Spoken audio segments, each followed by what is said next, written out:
Alumnos, la clase del día de hoy va a ser estudiar dos partes fundamentales que va a tener toda célula.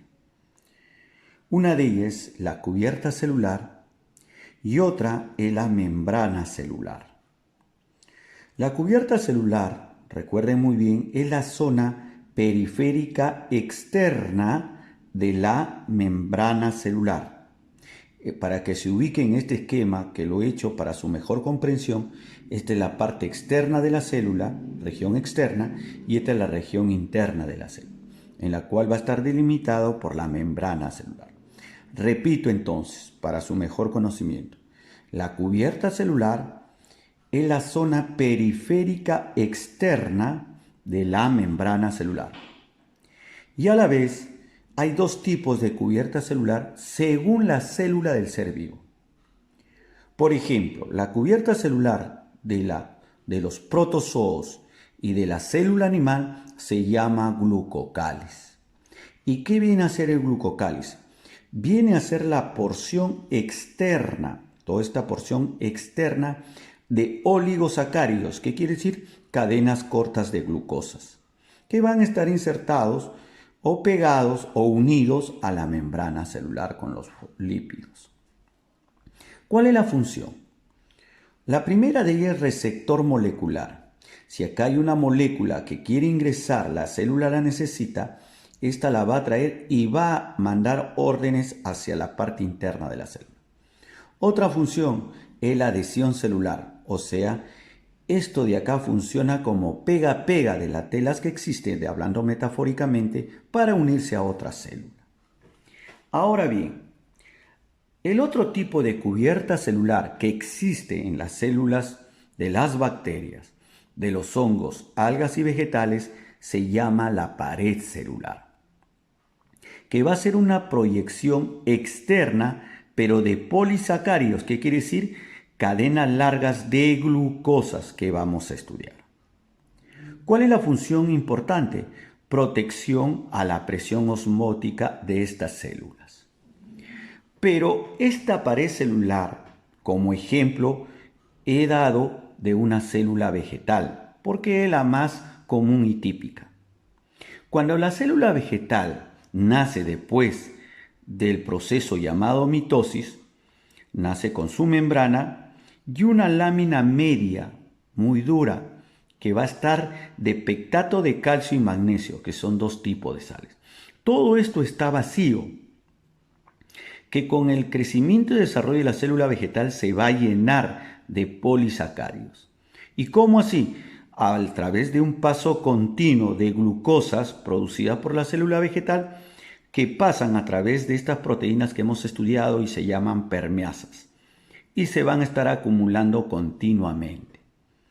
En un primer momento se forma la pared primaria, que va a ser delgada y flexible.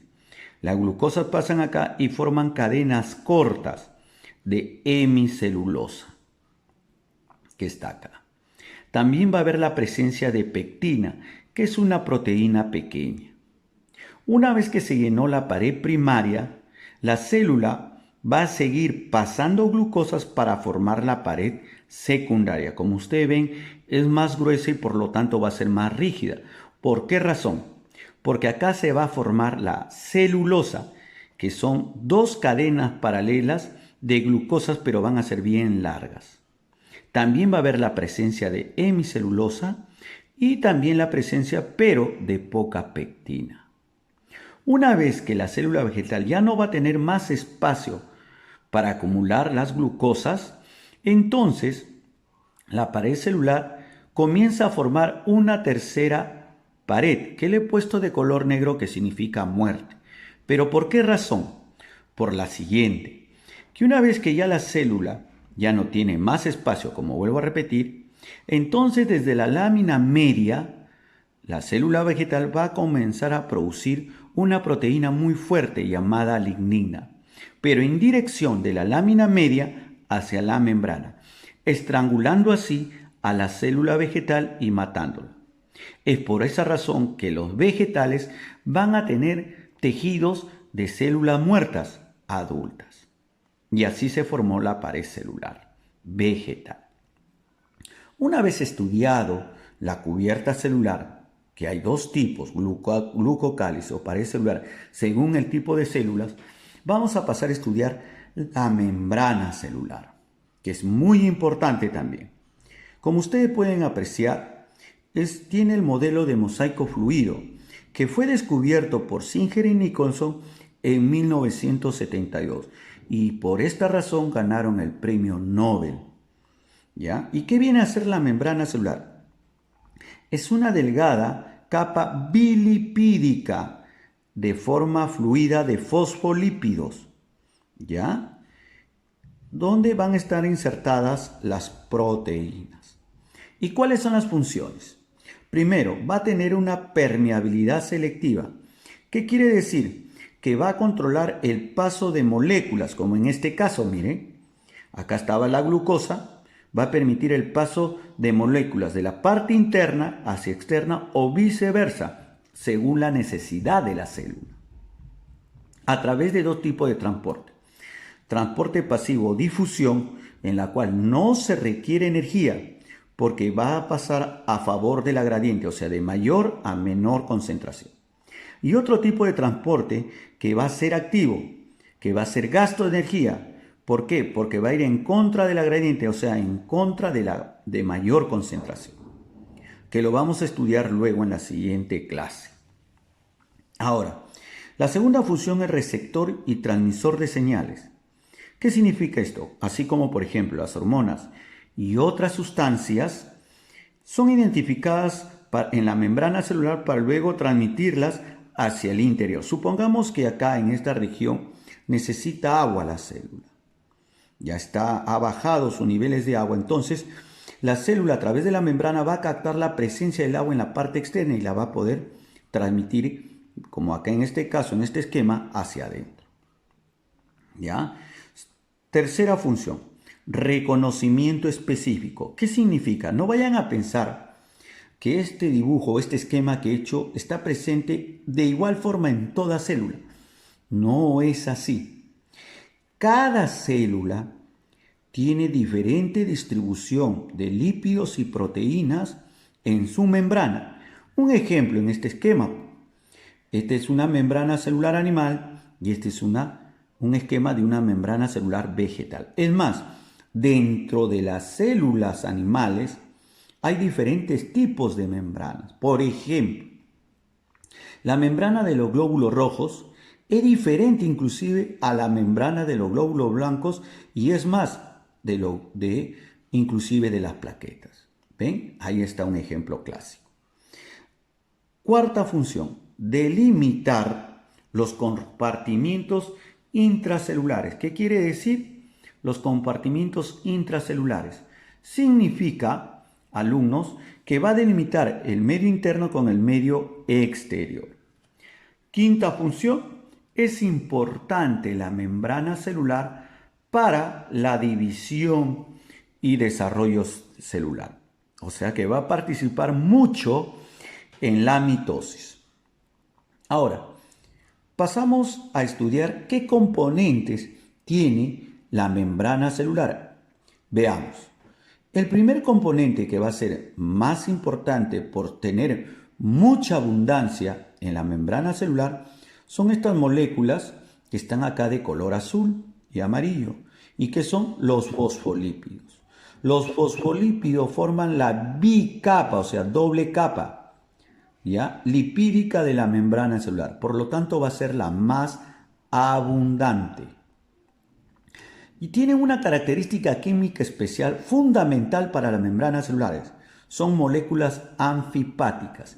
¿Qué significa anfipática? Acá, por ejemplo, he hecho un corte y hemos visto a través de acá y lo hemos agrandado para que ustedes puedan apreciar. Esta parte de acá es la cabeza hidrofílica. ¿Qué quiere decir, profesor? Esta parte, miren, que está de color amarillo. Y esta parte de acá es la cola hidrofóbica, que es esta de acá, que está de color azul. Esta región de acá va a aceptar agua, por eso le dicen hidrofílica. Y la cola es hidrofóbica, que va a rechazar el agua. ¿Y por qué les enseño esto? para que ustedes puedan apreciar lo siguiente. Supongamos que el agua ingresa por esta región por presión, o sea que haya mayor concentración de agua y pasa.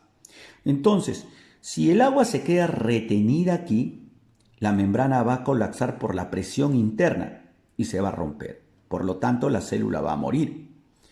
Pero al tener esta propiedad que va a rechazar el agua, inmediatamente por presión la va a llevar hacia el interior. Y siempre la membrana se va a mantener firme. ¿Ya? Eso es importante. También hay la presencia del colesterol, pero solo en la célula animal, aumentando su permeabilidad selectiva y manteniendo la fluidez y también la disminución de la temperatura. Esta molécula, que es el colesterol, miren, y no está presente en la célula animal, vegetal, solo en la célula animal, va a estar moviéndose así. Por eso dice que es fluida, que cuando ingrese el agua va a formar acá un espacio molecular y esto va a servir como un tapón. O sea, si está acá, ingresó el agua y se conecta. Esa es la función del colesterol, aumentar la impermeabilidad. Otro componente importante son las proteínas que están acá en este de color naranja. Pueden ser globulares, helicoidales e inclusive fibrosas, como pueden ver. Y hay de dos tipos. Las periféricas son estas que están acá, llamadas también extrínsecas. No atraviesan ya el interior hidrofóbico de las bicapas lipídicos. Están solamente en la periferia, ya sea en la parte interna o externa de la membrana. Las proteínas integrales llamadas intrínsecas son estas de acá, como pueden apreciar, y hay de tres tipos en este esquema. Son las que traspasan la membrana del medio interno al medio exterior. ¿Ven? En este caso. Otro componente importante son los glúcidos, como pueden apreciar. Oligosacáridos o monosacáridos unidos a los lípidos y proteínas. Como en este caso, estos son los lípidos, los fosfolípidos, y hay cadenas cortas de glucosas que se unen a estos lípidos, formando los famosos glucolípidos.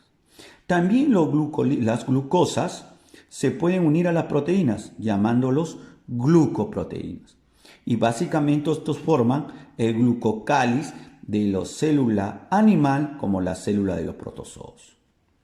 Bueno, alumnos, la clase es muy interesante, es muy importante en el ámbito biológico y espero que les haya gustado y haya sido comprensible la clase. He tratado de hacer un esquema de mi autoría para poderles explicar, porque en sí el tema es muy grande y engorroso. Muchas gracias por su atención.